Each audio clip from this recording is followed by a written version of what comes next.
मेरा आज का ये विचार, ये संदेश पूरे देश के लिए है। हर देश का समाज अगर इस पे अमल करे तो आने वाली पीढ़ी सुरक्षित रहेगी। मैं इस पे मंदिरों की बहुत बड़ी भूमिका बताता हूँ। और इससे पूर्व हमारे बुज़ुर्गों ने एकजुट होकर के ईश्वर की आराधना के नाम पे एकजुट होकर के एक मंदिर पे एकत्रित होने का जो लक्ष्य बनाया था, वो आज तक चलता आ रहा है। आज तक चलता तो आ रहा है, लेकिन उस नियम में अब भेदभाव और फेरबदल हो चुकी है। पहले लोग एकजुट होकर के पूजा पाठ किया करते थे।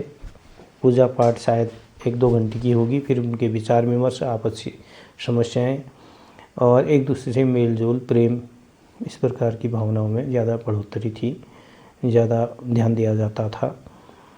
और बाद में फिर लोग व्यक्तिगत होते चले गए, मोहल्ले बंट गए, टूट करके अलग अलग घर बन गए और व्यक्तिगत पूजाएं शुरू हो गई, और जिससे फिर एक परंपरा टूट करके फॉर्मेलिटी में बदल गई। मेरे पड़ोसी ने मुझे निमंत्रण दिया, मैं 1-2 घंटे गया वहाँ और अपना समय बचा करके घर लौट आया। ऐसा सभी लोग करते थे और करते भी हैं। आज हम लोगों की प्रथा यही हो गई है।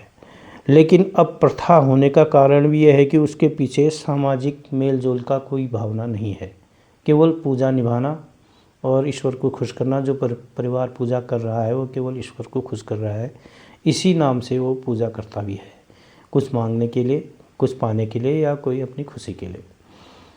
सामाजिक मेलजोल की भावनाएं, सामाजिक खुशी और हमारे समाज के लिए कुछ कार्य करने की जो नियति है, उसमें किसी के मन में भाव नहीं है। हम अपने समाज के लिए क्या कर रहे हैं? मेरे सोचने का कारण यह है कि आज तक हम अपने परिवारों के साथ अपने मोहल्लों में बंधे हुए रहते थे। अब बढ़ गए हैं हम, अब अलग अलग परिवारों में रहते हैं। अब हर घर का बच्चा पढ़ता है, विदेश चले जाता है, घर से बाहर चले जाता है, वो अकेला है। हम यहाँ अकेले हैं। 10 साल, 15 साल, 20 साल, 25, 30, 40 में एक एक करके हम चले जाएंगे। नई पीढ़ी आ रही है, वो हमारी तरह भी एकत्रित नहीं रहेगी। चचा का बेटा ताऊ के बेटे को नहीं जानेगा। कोई कहीं से शादी करके ला रहा है, कोई कहीं से शादी करके ला रहा है, फिर वो एकजुट नहीं हो रहे हैं। आने वाले समय में देवरानी जेठानी में जान पहचानी नहीं होगी। ये भविष्य है हमारे भारत का। इसको एकजुट करना बहुत आवश्यक है। अगर आज की पीढ़ी कदम उठाएगी तो भारत सुरक्षित है, हिंदू सुरक्षित है। वरना जो विदेशी आक्रमण थे, अब स्वदेशी आक्रमण बदल जाएंगे, और जो दिख रहे हैं, ये समस्या का कारण है, ये दुख का कारण भी है।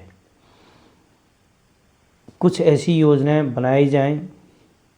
सम्मानित पदों में बैठे हुए लोग, राजनीति के उच्च पदों में बैठे हुए लोग, अच्छे वक्ताओं से मेरी गुजारिश है कि हर इलाके में एक जगह ऐसी नियत की जाए, चाहे मंदिर हो या कोई गुरुद्वारा हो या कोई मीटिंग हॉल हो, कहीं भी हो, जहाँ भी लोगों को सज्ज लगता है, 1-1, 1.5 लाख लोगों को आमंत्रित करके बुलाया जाए। अपनी अपनी बात, आपस में मेल जोल की भावना है। कुछ नहीं करना है, कोई भाषणबाजी नहीं करनी है। एक व्यक्ति आकर के लोगों को उसका एक रूल रेगुलेशन मोटो बता दे कि हम लोगों को एकजुट होने के लिए यहाँ बैठे हैं। जब भी कभी समस्या आ जाएगी तो एक आवाज़ में हम इकट्ठा हो जाएंगे, और एक आवाज़ में किसी की घर में अगर आपदा आ गई है तो उसके लिए हम आर्थिक सहायता करने के लिए तैयार हैं। और एक ही आवाज़ में हम अपनी गाड़ियाँ, अपना धन, अपने घर के सदस्यों को उसकी सेवा में लगाने के लिए तैयार हैं। इतनी योग्यता हम में आ जाए और इतना एक दूसरे के प्रति न्यौछावर होने की भावना अगर हम में आ जाए तो ये महान कार्य होगा। भागवत हमें कुछ नहीं देगा, भागवत से बड़ा कार्य है ये। उस वक़्त रामायण महाभारत काल में लोग एक दूसरे के लिए जेलिसी भी करते होंगे, लेकिन जिस हिसाब से कथाओं में बताया जाता है कि उस वक़्त के लोग बहुत नेक थे, एक दूसरे की सहायता के लिए, एक दूसरे के प्रेम में मरे रहते थे। और रावण दुष्ट है कहते थे, रावण दुष्ट ही था लेकिन नेक भी था। तो आज के वक़्त में रावण दुष्ट ही दुष्ट है, नेक नहीं है। क्या ऐसा किया जाए, कैसे लोगों को जोड़ा जाए? एक बार महीने में मिल करके प्रेम बढ़ सकता है, हफ्ते में फिर वो बदलेगा वो प्रेम। एक बार हफ्ते में मिलेंगे, पहले हम 20,000 जोड़ें, फिर 30,000 जोड़ें, एक ही घंटे के लिए जोड़ें, लेकिन जोड़ें ज़रूर।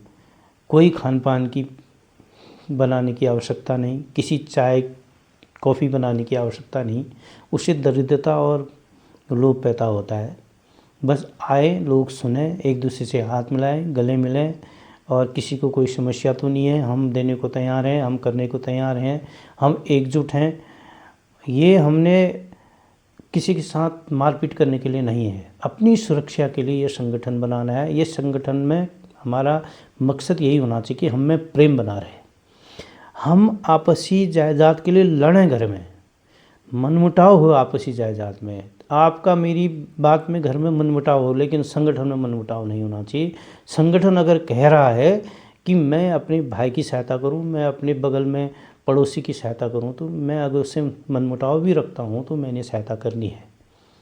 वो एक धर्म की लकीर हो जाना चाहिए। किस प्रकार से हमारा समाज ऐसा बनेगा? मैं ईश्वर से प्रार्थना करता हूं कि जल्दी से जल्दी पूरे भारत में इस प्रकार की योजनाएं लोगों के दिमाग में आए और मिलना जुलना शुरू करें। यह केवल तभी हो सकता है जब हम बार बार मिलें। साल में, एक महीने में, 2 साल में एक बार हम कथा वथा कर लेते हैं, लोग एकजुट हो जाते हैं, फॉर्मेलिटी अदा करने के लिए अगरबत्ती लेके चले जाते हैं। यह नियम नहीं चलेगा। अब केवल हमने ईश्वर के लिए नहीं, भगवान के लिए नहीं, अपने लिए, अपने संगठन के लिए मिलने के लिए जाना है।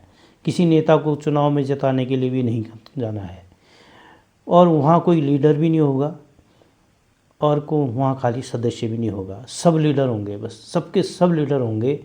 जिस व्यक्ति के मन में अपने समाज के लिए, अपनी सुरक्षा के लिए जो भी विचार आता है, कहने का अधिकारी है।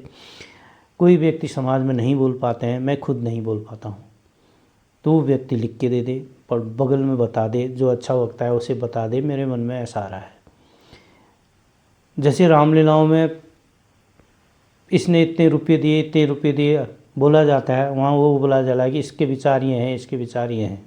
हर व्यक्ति के विचार एक दूसरे को सुनाए जाएं, और उस इलाके में जहाँ पे जैसी सहायता जिसको चाहिए होती है, सहायता दी जाए। सरकार की तरफ हमने नहीं देखना है। सरकार अपनी योजनाओं को चलाते रहे, वो अलग बात है। हमने अपने पाँव में खड़ा होना है। हमारे गांव पड़ोस में अगर कोई टीबी मरीज, कोई कैंसर मरीज, कोई ब्रेन के ट्यूमर मरीज, इस प्रकार अगर हुए, हमें किसी से सहायता लेने की ज़रूरत नहीं है। हम अपने ही पैसे से उसका इलाज कर सकें। कोई सक्षम है तो अच्छी बात है, कोई सक्षम नहीं है तो उसकी हेल्प हमारा समाज, हम खुद करें। ऐसा संगठन बन सकता है क्या?